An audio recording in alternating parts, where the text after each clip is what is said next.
Hello friends, my self धवल भंसाली। आज हम लोग सी लैंग्वेज के अंदर बिटवाइज ऑपरेटर क्या होता है एंड स्पेशल ऑपरेटर क्या होता है वो डिस्कस करने वाले हैं। इसके पहले के सेशन में हम लोगों ने ऑलरेडी 6 ऑपरेटर्स डिस्कस कर लिए हैं। अगर वो आपने नहीं देखे हैं तो उसके वीडियोस की लिंक जो है वो मेरे वीडियो के डिस्क्रिप्शन में मिल जाएगी, तो उसे जरूर से देख लेना। तो चलो आज स्टार्ट करते हैं। सबसे पहले बिटवाइज ऑपरेटर। बिटवाइज ऑपरेटर के अंदर यहाँ पर अलग अलग ऑपरेटर्स आपको दिए हुए हैं, जिसमें बिटवाइज एंड आता है, बिटवाइज और आता है। आप यहाँ पर ध्यान से देखना कि बिटवाइज एंड के अंदर हमने एक एम परसेंट की साइन की है। इससे पहले हम लोगों ने लॉजिकल एंड देखा था, जहां पर 2 एम परसेंट की साइन, बराबर। और सेम वैसे ही बिटवाइज और के अंदर यहाँ पर एक पाइप की साइन आएगी एंड लॉजिकल और के अंदर 2 पाइप की साइन आती है। तो ये चीज ध्यान में रखनी है, बराबर। चलो, तो ये हो गया हमारा बिटवाइज एंड बिटवाइज और। उसके बाद यहाँ पर बिट वंस कॉम्प्लीमेंट दिया हुआ है हमें, बिटवाइज एक्सक्लूसिव और दिया हुआ है, right shift operator and left shift operators हमें दिए हुए। अब ये ऑपरेटर्स कैसे काम करते हैं ये हमें देखना है। तो चलो सबसे पहले ये ऑपरेटर्स कैसे काम करते हैं वो देखते हैं।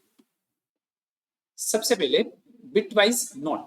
हमने जो वंस कॉम्प्लीमेंट देखा वो वंस कॉम्प्लीमेंट को बिटवाइज नॉट भी बोलते हैं, बराबर। ये हमारा एक यूनरी ऑपरेटर है।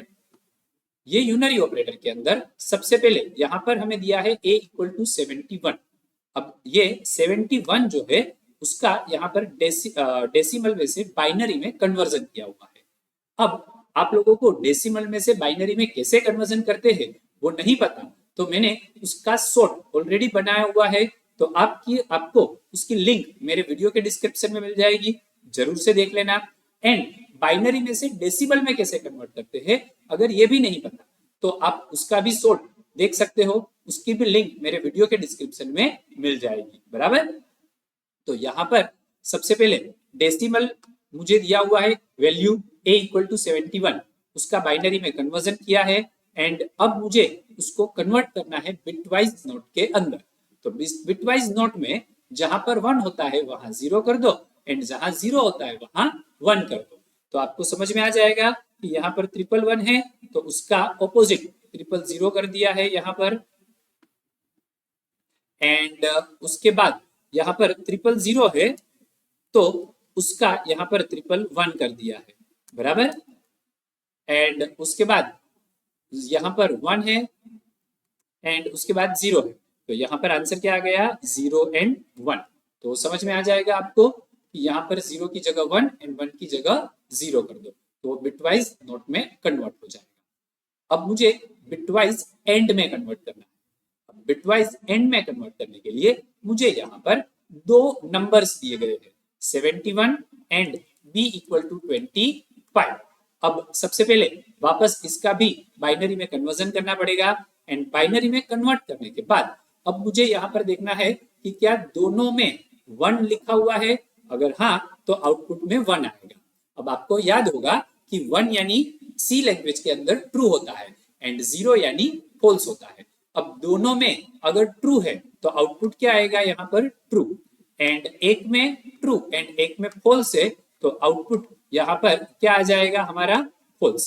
एंड दोनों में फॉल्स है तो बट ऑब्वियस आउटपुट हमारा फॉल्स ही आएगा, बराबर।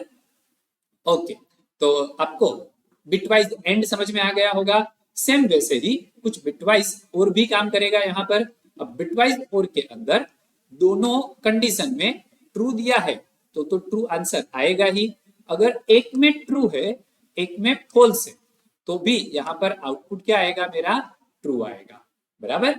बिटवाइज और के अंदर सिर्फ दोनों में अगर फॉल्स है यानी दोनों में अगर 0 है तो ही आउटपुट 0 आएगा, अदरवाइज सारी सिचुएशन के अंदर आउटपुट क्या आएगा 1 आएगा, बराबर। तो आपको समझ में आ गया होगा कि बिटवाइज और कैसे काम करता है। अच्छा, और अच्छे से समझ में आ जाए इसलिए हम इसका एक प्रैक्टिकल प्रोग्राम भी देख लेते हैं। तो चलो हम देव C++ में चले गए, जहां पर हमने वही एग्जाम्पल लिया हुआ है, a equal to 71 and b equal to 25। तो यहाँ पर a एंड b दोनों हमारे वेरिएबल हो गए एंड उसको 71 एंड 25 वैल्यू असाइन कर दी। अब आपको समझ में आए, इसलिए बाजू में हमने उसका बाइनरी भी लिखा हुआ है। अब मुझे सबसे पहले यहाँ पर a एंड b को प्रिंट कर देना है, तो मैंने 71 एंड 25 प्रिंट कर दिया। प्रिंट करने के बाद अब मैंने क्या लिखा है यहाँ पर, printf a bitwise and b। अब मुझे यहाँ पर जो परसेंटेज d लिखा है वहां पर आंसर प्रिंट करना है। इसका आंसर प्रिंट करना है a बिटवाइज एंड b का, बराबर। तो आउटपुट में क्या आएगा यहाँ पर, चलो कंपाइल एंड रन करके देखते हैं। तो देखो यहाँ पर सबसे पहले जो a एंड b लिखा था उसका आउटपुट क्या आया, 71 एंड 25। अब हमने क्या लिखा था यहाँ पर, a बिटवाइज एंड b, तो आंसर क्या आया मुझे, सिर्फ 1, बराबर। आप यहाँ पर बाइनरी में देखोगे तो भी समझ में आ जाएगा कि यहाँ पर सिर्फ 1 एंड 1 एक ही सिचुएशन है कि जिसमें दोनों सही है, तो 1 आंसर आएगा। तो यहाँ पर आउटपुट में 1 आंसर आ गया, बराबर। अब हमने क्या लिया है, बिटवाइज और, यानी a बिटवाइज और b, तो इसका आंसर क्या आएगा। तो यहाँ पर देखो अब इसका जो आंसर है वो डेसिमल में आ रहा है 95, बराबर। ओके, तो यहाँ पर माइक्रोसॉफ्ट वर्ड के अंदर हम लोगों ने यहाँ पर ये जो आउटपुट देखा था इसका डेसिमल क्या होता है, 95। उसके बाद यहाँ पर हमें दिया हुआ है बिटवाइज नॉट। बिटवाइज नॉट के अंदर जहां पर 1 है वहां 0 करना है एंड 0 है वहां 1 करना है। तो यहाँ पर आउटपुट क्या मिलेगा मुझे, -72। यानी कि यहाँ पर हमने जो 71 देखा था तो उसको मैंने यहाँ पर बिटवाइज नॉट में कन्वर्ट किया, तो आउटपुट क्या मिलेगा, -72। और यहाँ पर ये -72 का बाइनरी दिया हुआ है, बराबर। तो बिटवाइज ऑपरेटर आपको समझ में आ गए होंगे कि ये किस तरह से काम करते हैं, बराबर। ओके, अब हमें दूसरा ऑपरेटर देखना है। दूसरे ऑपरेटर के अंदर हमें देखना है स्पेशल ऑपरेटर। तो चलो स्टार्ट करते हैं।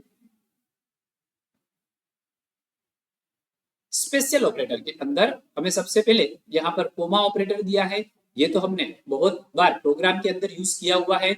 a, b, दो वेरिएबल को सेपरेट करने के लिए हम क्या लिखते हैं, कोमा यूज करते हैं। उसके बाद type cast operator. Type cast यानी कि type conversion.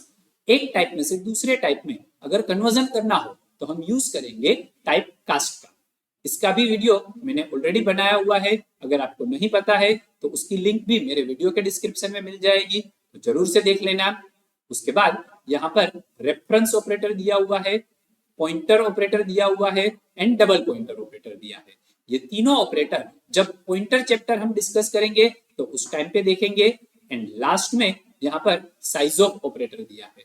Size of operator जो है वो यहाँ पर एक एक्सेप्शनल चीज है। साइज ऑफ जो है वो ऑपरेटर भी है, फंक्शन भी है एंड कीवर्ड भी है, यानी कि तीनों कैटेगरी के अंदर साइज ऑफ आता है। साइज ऑफ जो है वो मुझे वेरिएबल या तो डेटा टाइप की साइज क्या है, यानी कि वो कितनी मेमोरी ऑक्यूपाई कर रहा है, वो मुझे यहाँ पर आउटपुट में देगा। चलो प्रैक्टिकली देख लेते हैं तो समझ में आ जाए। तो मैं वापस देव C++ में चला गया एंड यहाँ पर मैंने a इक्वल टू 71 रखा। अब यहाँ पर मैं प्रिंट कर रहा हूं size of a is equal to %d and comma करके मैंने यहाँ पर लिखा साइज ऑफ a, बराबर, एंड लास्ट में सेमीकोलन कर दिया। अब मुझे इसे एग्जीक्यूट करना है, तो कंपाइल एंड रन कर दिया। अब आउटपुट में देखो क्या मिल रहा है मुझे यहाँ पर 4, यानी इंटीजर कितनी बाइट ऑक्यूपाई कर रहा है, 4 बाइट ऑक्यूपाई कर रहा है, बराबर।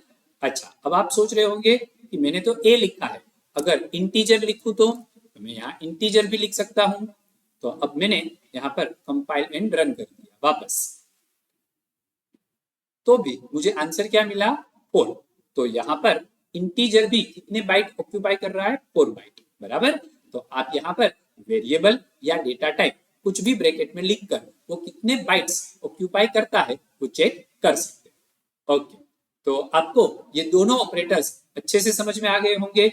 अगर आपको ये दोनों ऑपरेटर समझ में आ गए तो मेरा वीडियो भी लाइक एंड शेयर कर देना, एंड अगर आप चैनल पे नए हो तो इसे सब्सक्राइब भी कर देना। Thank you.